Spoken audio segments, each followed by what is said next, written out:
It's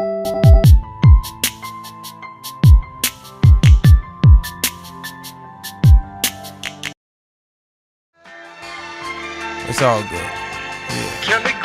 At 420, I gotta think we kill it green. At 420, I gotta think we kill it green. At 420, I gotta think we kill it green. At 420, a whole pound of bird food. At 420, I gotta think we kill it green. At 420, I gotta think we kill it green. At 420, I gotta think we kill it green.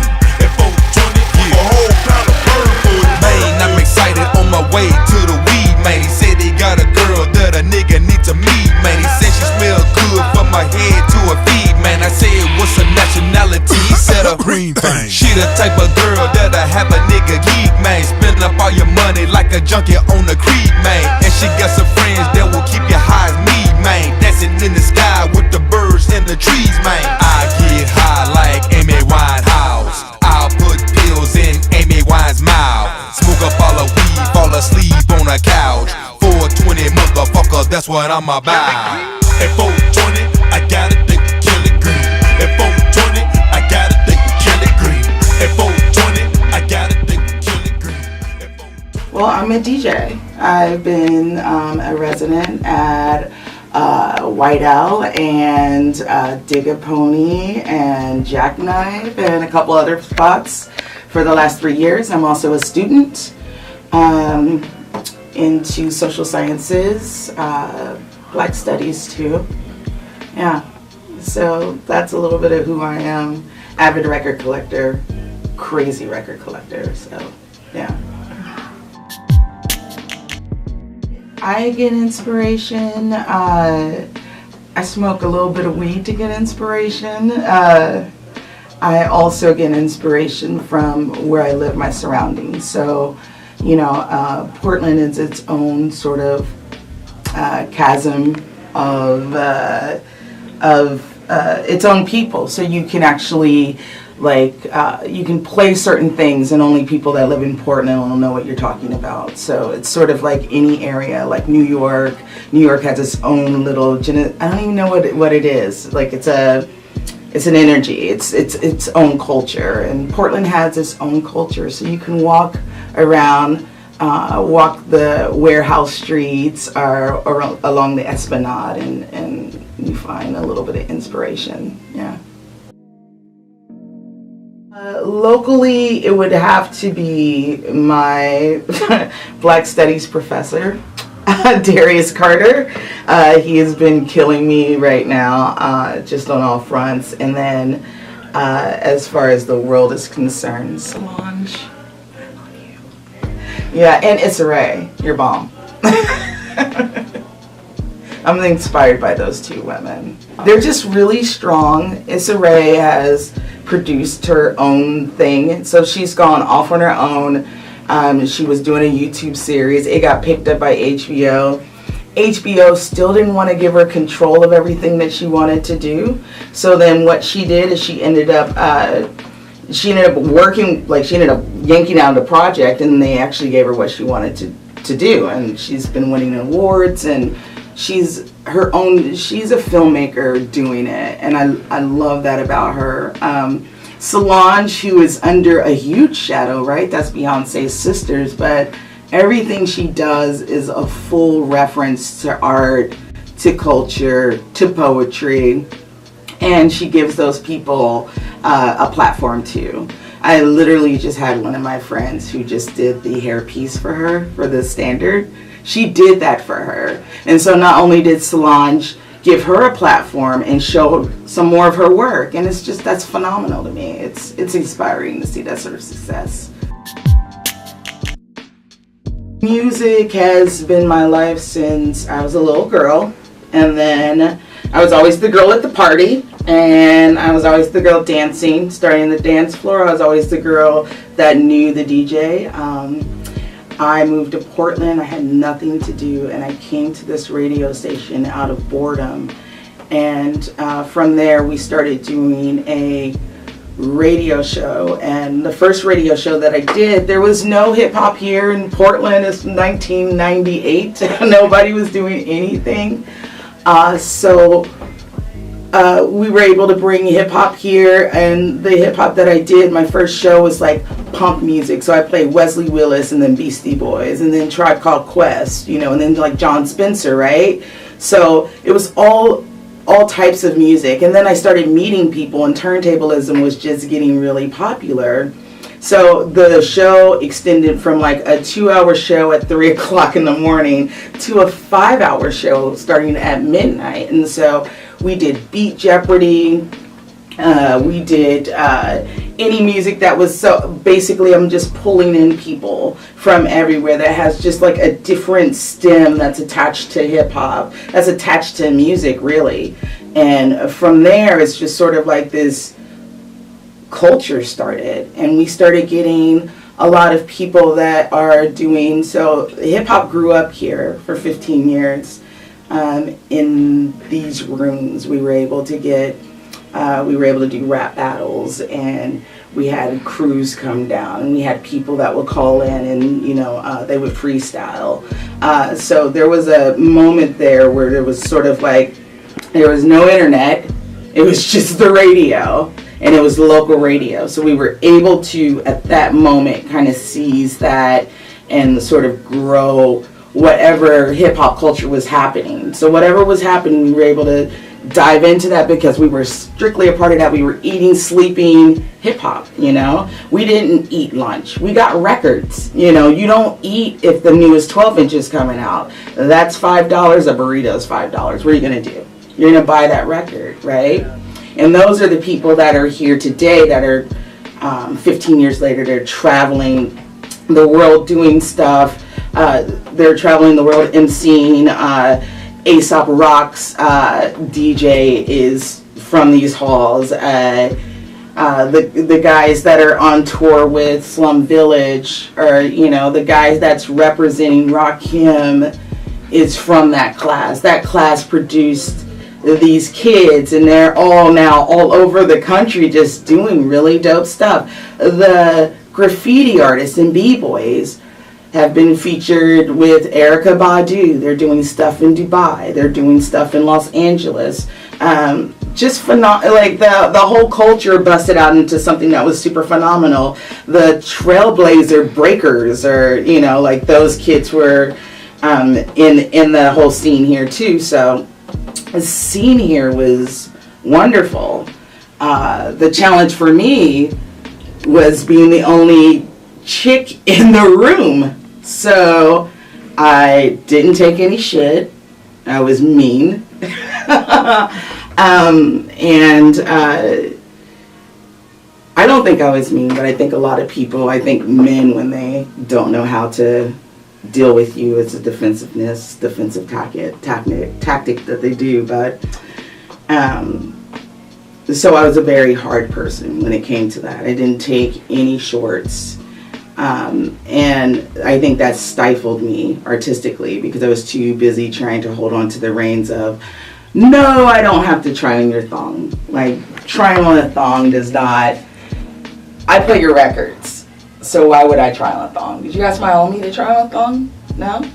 You know? Or, it was really sexist to me, and I think that's how I even got in trouble with the FCC, because for me, I was playing a lot of women-focused music. For me, I was like, it's all about the power that I have as a woman. So I was playing Jean Grey. I was playing Sarah Jones. That was like a mantra for me. So I was playing it every week. I didn't know that this guy was sending the stuff in to the FCC every week.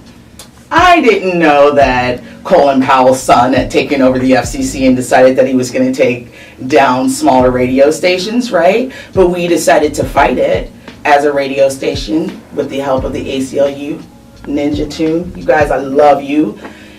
It's catapulted Sarah Jones' career, which is like, yes, because she is a teacher. Ladies need to see that and they need to know her. But that was important for me. It was important for, the song was, the revolution will not happen between these thighs. So it was basically saying, I will fight with you, but I'm not having your kids. We stand together. I don't stand behind you. I'm no less because of what I have, right? And so that victory for me was awesome. And from there, I decided to just start DJing. So when I was the first, 10 years, I had a couple of snags, some health scares, some health snags, which cannabis was really good for. But I've come back, and now I'm doing what I want to do, and I have I have all these references that I can always go back to keep this thing going. I remember I talked to, this is Mr. Dibbs. He's a really great DJ, and he said, if I worked at McDonald's, I would still come home and do scratches. I would still put a record on. And that's me. It doesn't matter what I do in my life. Music is one of those things that I'll always carry with me. So, yeah, that's my deal. That's what I've been up to, I think. I don't know if I went off on a tangent or what.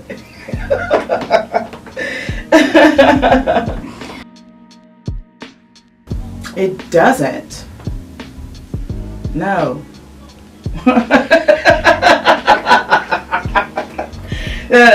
Who thinks cannabis can provoke aggression in people? I mean, no, I don't believe that. Well, we gotta get to the crux of that. That's basically from cannabis being used in brown communities, right? It's because black people use cannabis and Mexicans use, or Latinos use cannabis. So if you look back at when basically cannabis became a problem, it was the jazz singers, right? It was, it made you like an animal, crazy, but that's because the people that you were connecting that cannabis to were monkeys anyway. They were animals anyway. So I think it's a really sad thing that we have as Americans here, and it's a weird thing. I actually, before my grandmother died, I was talking to her, and I was saying to her, I can give you, because she was taking so many pills, and I was like, you don't have to take half of those pills if you just took some cannabis. You can, and if you're not worried about, she's like, that's hemp, and she's an older woman, so for her, she's born in the 20s. So she knows, she's been inundated with how wrong it is and how it makes you an animal. And even though, if she sat and maybe put some critical thought behind it, she probably wouldn't have gotten to that point. And maybe she didn't when she was younger, but when she was older, that definitely was and I guess it is true, they say, when whatever you learn as a child might come back, because that is your foundation, right? So that's what she believed, and I was just saying to her, but you wouldn't have to take half of the pills that you have if you took one cannabis pill. Isn't that worth 10 pills for one? She called my mother and told her that I was trying to sell her drugs, give her drugs, so. Rest in peace, Granny, but it's hard to change a doctrine in a society. So it's hard to change someone's thought, someone's belief, which is really sad. It can be done, but it's hard. Luckily for us, life moves on. So my generation and your generation and generation right before mine, they don't believe that. That's a lie. And they know that. And that's good, but it's the people that it really needs to help, and in the way that it helps you throughout your entire life. It can be used as this medicinal herb to help you throughout points in your life. That's a point. When you're 80 and you're getting 15 pills, that's a point, And I just wish that we as a society would sort of take that in, I think that life can be shitty, and I think that cannabis can be a way to sort of quell some of those anxieties that come with the realization that sometimes life is shitty. And it can be as bad as losing someone, and it can be as bad as losing your job, or as bad as, depression's very real here. I think smoking cannabis helps with those things. I think smoking cannabis can enlighten you too. And when I say enlighten, I think it's sort of like take all of the things, the pressure of the day. So it takes some of the pressure of the day and it relieves that, and it lets you sit in the moment or sit in whatever you need to sit in, so that you're kind of grounding yourself and you're centering yourself. Because I don't think that we live in a world that allows us to do that a lot. We're rushing back and forth. If you're checking Facebook, if you're checking Twitter or Instagram, all those things are used for you to just be on high alert all the time. It's the most sensationalist things that get shared. So everyone's always at the very height. And so smoking takes you out of that equation, and it sits you down. It's like meditating. And people just don't meditate. It's a lazy way to meditate, but it's good.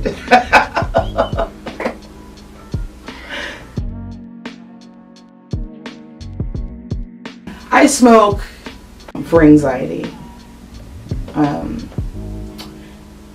I have had 3 operations, internal operations. I had a tumor that was 8 pounds attached to my uterus, and then I had another tumor that was the size of a grapefruit that was attached to my ovary, and the ovary is the size of an acorn. So I've had 3 operations where they've opened me up and had to take out whatever they had to take out. I have so much scar tissue in my body right now that it shows up on body scanners whenever I go into an airport. At points after my actual operation, instead of using opiates, I waned off the opiates. And the first operation, there was a friend of mine who had gotten hit by a truck and his pelvis had broke. It snapped his pelvis, the truck did. And he was really kind of looking out for me not to get addicted to opiates, because that's what they give you for pain meds. They just give you tons of opiates. So there's a point where you really don't need the opiates, or you can intermittently use the opiates, and doctors don't tell you that. And at the time, I had a really cool doctor, and weed wasn't legal, and she prescribed weed. She prescribed weed and opiates for me. So my friend, I was able to get a card. My friend he gave me weed. And so the first 5 weeks, literally after the surgery, I took the opiates. I can remember taking one more pill than I thought I needed to, because I forgot the time, because I lived alone. And I thought my heart was slowing. I thought I had just I was like, oh God, I overdosed. I took too many. So this was a way for me to sort of have that pain relief. And if it got really intense, then I used the opiates. But weed was a really great way. It was a really great bridge for me to stop. And that's what I did each time. So yeah, it's been really pivotal for me. It's been great. Yeah.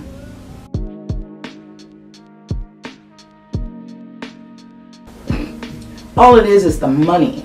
That's what I think is around it grows out of the ground. I don't know any other things. There are plants that will literally kill you, and they are not illegal. I don't get it. I don't get how something that just grows out of the ground is illegal. A poppy plant, you have to process it to make the drug that, and there's some drugs that aren't even plants, but I don't think plants should be illegal. How about that? How about that base? That plants should be illegal. But I think it's ridiculous there. I think this whole legalization, whenever you get into that, unfortunately, a lot of it is about the money. So it really, I like legalization. It sucks that so many people had to suffer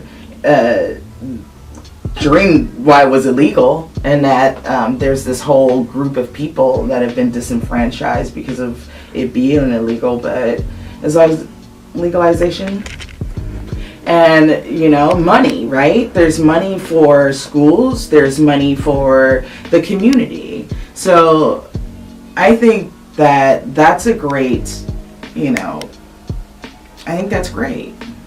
Why wouldn't I? Yay for us in Colorado, and Nevada's about to see, in California, yes, you know, it's rad.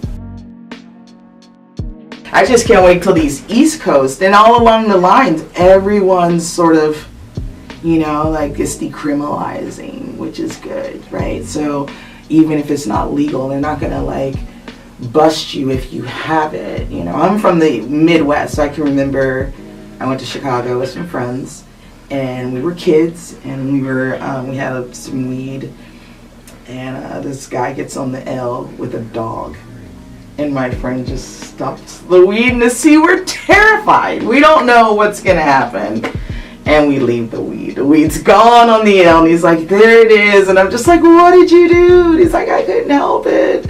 I was so afraid. But it could have been a completely different scenario. Weed doesn't, you know, comedians say it, everyone's like, what are you gonna do, eat a whole bag of chips on weed, you know? Yeah, I've never seen a movie that's like Scarface with weed. You ever seen someone just smoke a bunch of and then go out with a, you know, automatic, right, and they're just killing air? No, a mountain of weed. I'm sorry, I just had a thought. Could you imagine it though?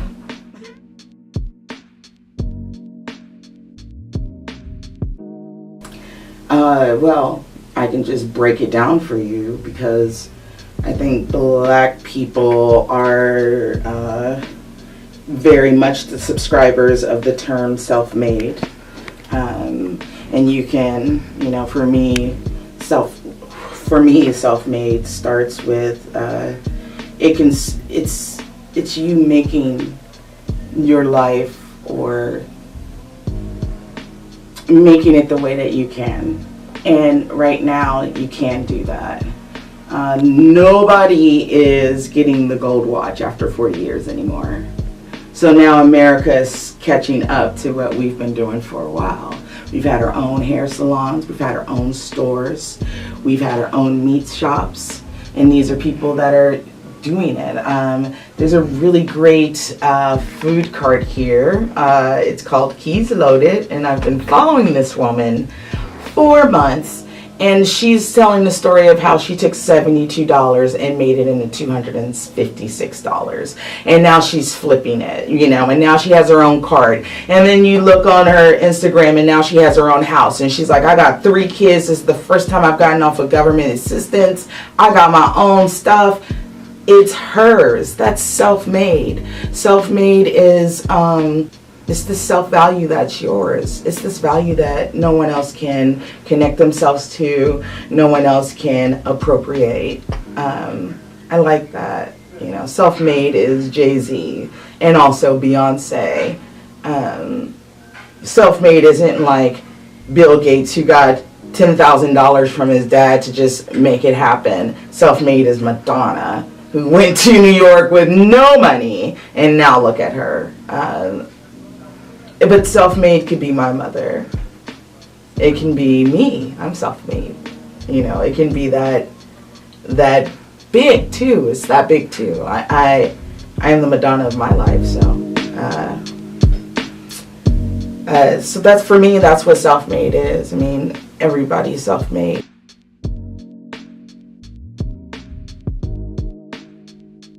Self-made has to do a little bit with the goals that you've put up. You want to move? Look at you, self-made, you did it. You want to go to school? Now you're going to school. You want to start doing nails, or you want to do photography? I mean, they say 10,000 hours makes you an expert, but the first step is the self-made part, right? And that's when you're self-made. The first step in making it happen, Because otherwise you're attempting, you want to, you wish you could, you know. So I think the first step is those 10,000 hours that makes you the pro, you know. As far as music is concerned, people are always like, how, you're so good, you know so much about music. And it's like, there's records that you can put on and you smell what was going on the first time you heard it. You still get goosebumps from playing records. You fall on the floor and you cry. You like, you know, I family reunions. Music is like this thing that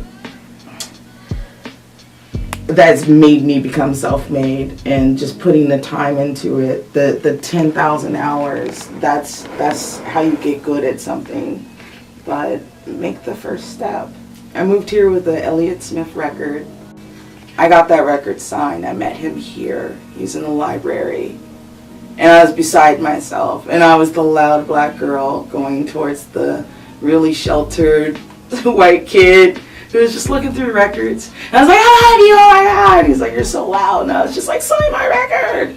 And it's something that I've had for like years. It's a bragging point, but it was just like, was that so? Maybe I made it then too. I don't know. We can edit that out, but I say that story because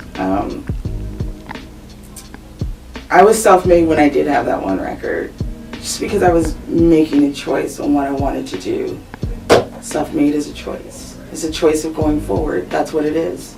So me making that choice to go forward, even with that first record, even though it wasn't a hip-hop record, even though it wasn't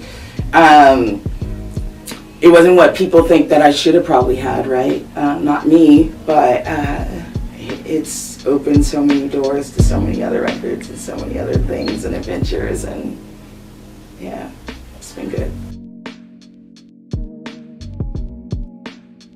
What do I do for happiness?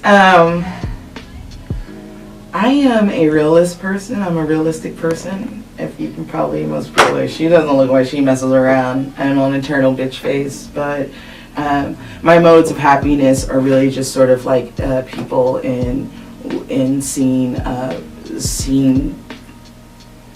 human things happening, right? I love humans. I think we fool ourselves into thinking that we're such hot shit when we're just these we're these brains with these soft things inside of our bodies walking around, and sometimes we forget to have that armor on. And when I see that, it makes me happy. I just had a friend of mine pass away, and I met his mother, who was phenomenal.